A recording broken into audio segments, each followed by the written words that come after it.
तो हेलो दोस्तों, स्वागत है आप सभी लोगों का फिर से आपके अपने चैनल लक्ष्य बोर्ड एग्जाम पर। तो दोस्तों, आज की इस वीडियो में मैं आप लोगों को बताने वाला हूं कि 24 फरवरी को आप लोगों को अपना हिंदी का कॉपी कैसे लिखना है। क्योंकि बहुत बच्चे क्या करते हैं, पढ़ तो सब कुछ लेते हैं, सब कुछ पढ़ करके जाते हैं, लेकिन उन्हें कॉपी लिखने का सही तरीका नहीं मालूम होता है और गलत तरीके से कॉपी लिख करके आते हैं, जिससे एग्जामिनर भी क्या करता है, उन्हें कम नंबर देता है।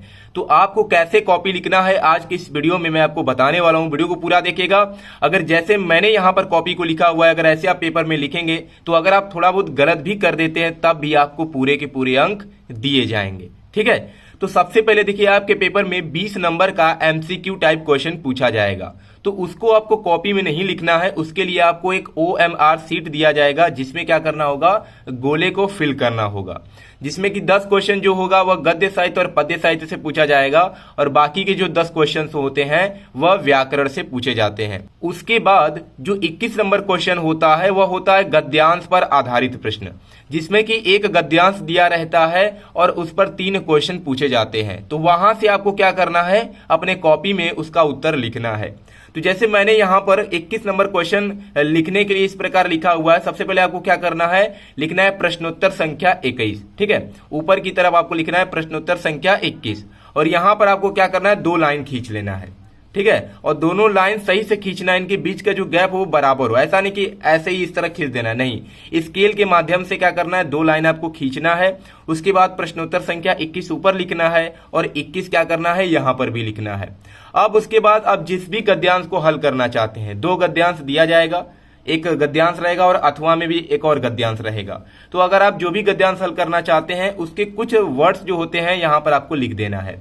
जैसे शुरुआत के वर्ड्स लिखने हैं और डॉट डॉट डॉट करके लास्ट के जो शब्द होंगे उसको लिख देना है। तो शुरुआत के जैसे वर्ड है विश्वास पात्र मित्र, फिर हमने डॉट डॉट डॉट लिखा है और लास्ट का क्या है, सहायता देंगे। ठीक है, हमने यहाँ पर एक गद्यांश लिया है जिसमें शुरू में क्या था, विश्वास पात्र मित्र था और बीच में पूरा नहीं लिखना है, डॉट डॉट डॉट करके लास्ट वाले 2 शब्द लिख देने, यानी कि सहायता देंगे। सबसे पहला जो क्वेश्चन है वह हमेशा संदर्भ ही पूछा जाएगा। तो कैसे आपको लिखना है, तो सबसे पहला नंबर लिखना है रोमन अंक और फिर आपको संदर्भ क्या करना है, हेडिंग डालना है और इसके नीचे क्या करना है, हाईलाइट कर देना है, यानी कि 2 लाइन खींच देना है। पहले लाइन से जो दूसरा लाइन होगा वो छोटा ही रहना चाहिए। ठीक है, देखिए ये सब चीजें मैं आपको इसलिए बता रहा हूं क्योंकि ये सब अगर आप करके लिखते हैं वहां पे, तो अगर आप थोड़ा बहुत गलत भी कर देंगे ना तो एग्जामिनर जो होगा वो आपको पूरे के पूरे अंक देगा। इसलिए हर एक बात को यहां पर समझना है। तो संदर्भ लिखना है, संदर्भ लिखने के बाद वहां पर क्या करना है, 2 लाइन खींच देना है और एक लाइन बड़ा होना चाहिए और दूसरा उससे छोटा, और ये जो पहली लाइन होना चाहिए इस लाइन पर ही खींचना है। बहुत लोग क्या करते हैं, नीचे खींच देते हैं या ऊपर खींच देते हैं, जिससे जो ये लिखा रहता है ये थोड़ा सा खराब दिखता है। ठीक है, तो ऐसे ही आपको क्या करना है, लाइन खींचना है, फिर 2 बिंदु ऐसे करके एक डैश का निशान बना देना है। अब इसमें आपको संदर्भ लिखना है। क्या लिखेंगे, प्रस्तुत गद्यांश हमारी पाठ्य पुस्तक हिंदी के जिस चैप्टर से लिया गया है उसको ब्लैक कलर से लिखना है और इसको क्या कर देना है, यहां से कॉमा से बंद कर देना है। तो मित्रता नामक पाठ से लिया गया है, जिसके लेखक आचार्य रामचंद्र शुक्ल हैं, और लेखक का भी जब आपको नाम लिखना है तो उनका भी नाम क्या करना है, ब्लैक पेन से लिख देना है। जिससे एग्जामिनर देखिए क्या देखता है, मेन यही देखता है, चैप्टर का नाम देखता है और ये आपका कवि लेखक का नाम देखता है। अगर ये दोनों सही होता है तो यहाँ पे अगर थोड़ा बहुत गलत भी रहेगा तो वो नंबर देकर के आगे बढ़ जाएगा। ठीक है, तो संदर्भ लिखने के बाद इसके जस्ट आगे से ही लिखना आरंभ करना, ये नहीं कि इसके नीचे से लिखना है।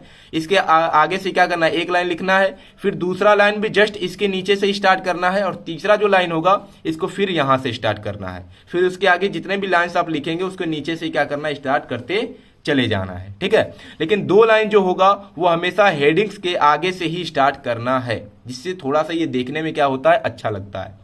तो ये हो गया पहले प्रश्न का उत्तर। दूसरा जो क्वेश्चन पूछा जाएगा वो पूछा जाएगा रेखांकित अंश की व्याख्या। क्या आएगा, रेखांकित अंश की व्याख्या। तो रेखांकित अंश की व्याख्या कैसे करेंगे, तो दूसरा नंबर डालना है रोमन अंक का और लिखना है रेखांकित अंश की व्याख्या। बार बार ये नहीं लिखना है कि 21 का दूसरा नंबर, 21 का तीसरा नंबर। एक बार ऊपर प्रश्नोत्तर संख्या 21 लिख दिया गया है और एक बार यहां पर लिख दिया गया है, इतना काफी है। ठीक है, अब उसके बस आपको नंबर से डालने हैं, जैसे रोमन अंक का पहला था, ये दूसरा है। इसमें क्या करना है, हमें रेखांकित अंश की व्याख्या करना है। तो आपको पूरा लिखना है रेखांकित अंश की व्याख्या। बहुत लोग केवल व्याख्या करके लिख देते हैं, लेकिन ऐसा नहीं करना है। हमें पूरे सेंटेंस का व्याख्या नहीं करना है, हमें रेखांकित अंश का व्याख्या करना है, यानी जो अंडरलाइन किया गया केवल हमें उसका व्याख्या करना है। तो लिखेंगे रेखांकित अंश की व्याख्या, इसको भी क्या करेंगे 2 लाइन खींच देंगे। एक लाइन क्या होगा इसी लाइन पे रहेगा और दूसरा लाइन क्या होगा इस लाइन से थोड़ा सा छोटा रहेगा। फिर यहां पर भी 2 बिंदु और डैश देंगे। कैसे लिखेंगे, अब देखिए बहुत लोगों को रेखांकित अंश की व्याख्या नहीं आता है और किसी को नहीं आता है, ठीक है। रेखांकित अंश की व्याख्या करना आसान नहीं होता है। तो अगर आपको रेखांकित अंश की व्याख्या नहीं आता है तो मैं यहां पर आपको एक ट्रिक बताता हूं जिसके माध्यम से आप आसानी से रेखांकित अंश की व्याख्या कर सकते हैं। सबसे पहले आपको लिखना है लेखक कहते हैं, ठीक है, इतना तो लिख देंगे ना। लिखना है लेखक कहते हैं कि, हमने देखिए यहां पर लिखा है तो लिखना तो ऐसे ही है, लेखक कहते हैं कि विश्वास पात्र मित्र, फिर दूसरा लाइन जस्ट इसके नीचे से स्टार्ट करना है, दवा के समान होता है जिस प्रकार। अब तीसरा जो लाइन होगा वो शुरू से लिखना है, अच्छी दवा लेने से व्यक्ति का रोग दूर हो जाता है। मान लीजिए इतना ही था रेखांकित अंश की व्याख्या। अब अगर आपको रेखांकित अंश की व्याख्या नहीं करने आता है तब उस समय आपको क्या करना होगा, तो सबसे पहले आपको लिखना है लेखक कहते हैं कि। अब उसके बाद आपको क्या करना है, उसमें देखना है कि कुछ ऐसे शब्द होंगे जिनका आपको पर्यायवाची शब्द आता होगा, ठीक है। जैसे इसी में एक था विश्वास पात्र मित्र, ठीक है। अगर आ जाए विश्वास पात्र मित्र तो आपको क्या करना है, अब इस विश्वास पात्र मित्र को अलग शब्दों में लिखना है।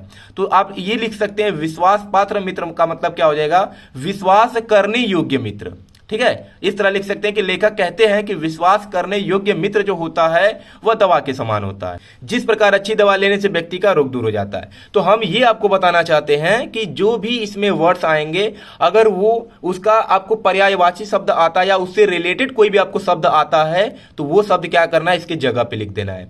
जैसे मित्रता नामक चैप्टर में ये एक शब्द है संगति, तो संगति का क्या होगा दूसरा शब्द असर कह सकते हो। ये एक था ना कि यदि संगति बुरी होती तो संगति बुरी होती मतलब यदि उसका असर जो है वह खराब लोगों से होता, ठीक है, उसका आदत खराब लोगों से होता, तो ऐसे करना है। उसके जगह पे जो भी आपको टूटे फूटे शब्द आते हैं अपने भाषा में जो भी आपको आता है उसको ही लिखना है, सेम टू सेम वही चीज आपको नहीं उतारना है। थोड़ा बहुत भी अगर आप बदलाव करेंगे तो उतना बहुत होता है, एग्जामिनर आपको नंबर दे देगा। तो ऐसे करना है रेखांकित अंश की व्याख्या और लिखना इसी प्रकार है। फिर तीसरा देखिए एक क्वेश्चन पूछा जाता है तो तीसरा रोमन अंक का नंबर डालना है और इसमें कोई हेडिंग आपको नहीं डालना है, डायरेक्ट आपको इसका उत्तर लिख देना है।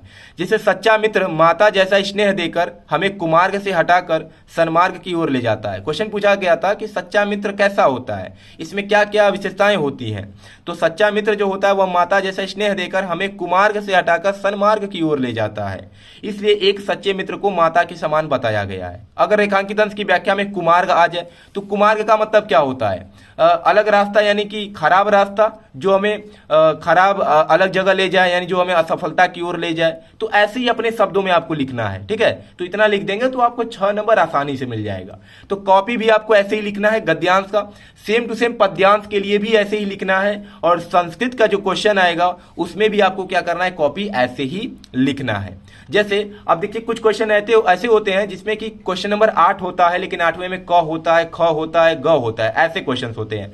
तो आपको सबसे पहले लिखना है प्रश्नोत्तर संख्या 8, फिर ब्रैकेट में लिखना है 8वें का क, फिर क का उत्तर दे देंगे, फिर नीचे से लिखना है प्रश्नोत्तर संख्या 8, फिर ब्रैकेट में लिखेंगे 8वें का ख, फिर उसका उत्तर देंगे, फिर ऐसे ग, ऐसे लिखना है आपको। अगर क ख ग इस तरीके से सेक्शन में डिवाइड होता है। नहीं तो अगर रोमन अंक वाइज ऐसे क्वेश्चंस हैं तो एक बार प्रश्नोत्तर संख्या लिखना है और पहला दूसरा तीसरा आपको क्या कर देना है, उत्तर लिख देना है। ठीक है, यहां से क्लियर हो गया होगा आपको कॉपी कैसे लिखना है। अब बच्चे ये भी क्वेश्चन करते हैं सर निबंध कैसे लिखें। ठीक है, ये भी कंफ्यूजन होता है कि आखिर हमें निबंध कैसे लिखना चाहिए, क्या हमें केवल पेज भरना है कि कुछ तरीका भी है निबंध लिखने का। तो हाँ बच्चों, इसका एक तरीका भी है, निबंध लिखने का तरीका भी आपको पता होना चाहिए। देखिए मैंने यहाँ पर एक निबंध लिखा है, पर्यावरण प्रदूषण पे निबंध। कैसे आपको निबंध लिखना है, तो देखिए निबंध लिखने से पहले आपको रूपरेखा लिखना होगा। इसके पहले आपको प्रश्नोत्तर संख्या डाल देना, जैसे प्रश्नोत्तर संख्या 5 है तो 5 लिखेंगे, फिर लिखेंगे पर्यावरण प्रदूषण और यहां पर भी 5 नंबर लिख देना है। तो सबसे पहले किसी पर भी आप निबंध लिखेंगे तो उसका रूपरेखा लिखना है। रूपरेखा क्या होता है, तो रूपरेखा का मतलब होता है कि उस निबंध यानी जिस टॉपिक पर आप निबंध लिखना चाहते हैं उसमें किन किन हेडिंग्स का आप प्रयोग करेंगे, किसके किसके बारे में आप लिखेंगे, वो चीजें आपको क्या करना है, रूपरेखा में लिखना है। जैसे रूपरेखा में पहला और लास्ट हेडिंग जो होता है वह हमेशा वही होता है और वही लिखना होता है। पहला होता है प्रस्तावना और लास्ट होता है उपसंहार। ये निश्चित है कि ये लिखना ही पड़ेगा। अब जैसे हमने दूसरा लिखा है प्रदूषण के प्रकार और कारण, प्रदूषण से होने वाली हानियां, प्रदूषण को रोकने के उपाय और लास्ट में क्या है, उपसंहार है। तो ऐसे ही क्या करना है, 4-5 हेडिंग्स के नाम आपको रूपरेखा में लिख देना है। अगर केवल आप रूपरेखा भी लिख करके आते हैं, यहां पर भी आप 2 नंबर आसानी से पा सकते हैं। अब जितने भी हेडिंग्स आपने इसमें लिखा है, हर हेडिंग्स के अंतर्गत कम से कम आपको क्या करना है, 5 से 6 लाइन से लिख देना है। ठीक है, बहुत ज्यादा निबंध नहीं लिखना है। 2 पेज अगर लिख देते हैं तो उतना बहुत है। बहुत लोग कहते हैं 4 पेज 5 पेज लिखना होता है, ऐसा नहीं है, समय का बर्बादी है, उतना आपको निबंध नहीं लिखना है। 2 पेज लिखिए, अच्छे से लिखिए, टॉपिक वाइज यानी कि पैटर्न वाइज आपको लिखना है, तो आपको नंबर पूरे मिलेंगे। तो सबसे पहला है प्रस्तावना। प्रस्तावना का मतलब होता है कि प्रदूषण के बारे में आपको बताना है कि प्रदूषण है क्या। प्रदूषण का अर्थ है वायुमंडल या वातावरण का दूषित होना। पृथ्वी पर उपस्थित जीवों के लिए संतुलित वातावरण की आवश्यकता होती है, जिसमें हर तत्व एक निश्चित मात्रा में उपस्थित रहता है। तो ये हो गया प्रस्तावना। फिर दूसरा हेडिंग क्या है, प्रदूषण के प्रकार और कारण। और यहां पर भी देखिए वही काम करना है, यानी एक लाइन जो है आपको इसके आगे से लिखना है, दूसरा लाइन भी जस्ट इसके नीचे से ही लिखना है, और तीसरा लाइन जो है वो प्रारंभ से, यानी कि जहां पे आपने 2 लाइन खींचा है वहां से स्टार्ट करना है, और आगे के जितने भी लाइन्स होंगे वो उसके आगे से ही क्या करना है, स्टार्ट करते हुए लिखना है, जिससे देखिए कितना अच्छा लग रहा है देखने में। अब प्रदूषण के प्रकार और कारण में क्या लिखेंगे कि जनसंख्या और उद्योगों के बढ़ने के साथ साथ प्रदूषण में वृद्धि हो रही है। प्रदूषण 3 प्रकार का होता है, जल प्रदूषण, वायु प्रदूषण और ध्वनि प्रदूषण। अब इन तीनों के बारे में भी कुछ लाइंस आपको लिखना है। जल प्रदूषण मुख्यतः नदियों, समुद्रों तथा अन्य जलाशयों में उद्योगों और शहरों की अन्य गंदी नालियों की दूषित जल के मिलने से होता है। फिर उसके बाद वायु प्रदूषण में लिखना है कि जो मशीनों से या कंपनियों से जो उसमें से वायु के रूप में जो गैसें निकलती हैं वो वायु को प्रदूषित करती हैं, जो धुएं होते हैं वो वायु को प्रदूषित करते हैं।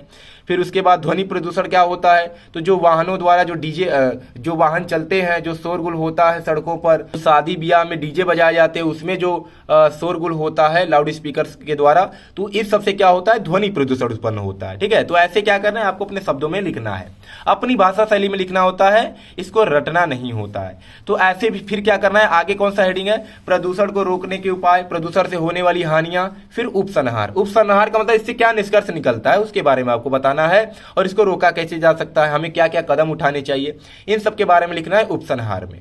तो अगर इस तरह आप निबंध लिखते हैं तो 5 नंबर आपको बहुत ही आसानी से मिलेंगे, 1 नंबर भी आपका नहीं कटेगा। ठीक है, तो ऐसे ही आपको पेपर में लिखना है अपने कॉपी को। तो कॉपी अगर ऐसे लिखेंगे तो पूरे के पूरे अंक आपको मिलने वाले हैं, 1 नंबर भी नहीं कटेगा। अगर थोड़ा बहुत गलत भी कर देते हैं तब भी आपको पूरे के पूरे अंक दिए जाएंगे। ठीक है, तो ऐसे ही 24 फरवरी को अपना हिंदी का कॉपी लिखिएगा। तो चलिए मिलते हैं नेक्स्ट वीडियो में एक नए टॉपिक के साथ, तब तक के लिए धन्यवाद।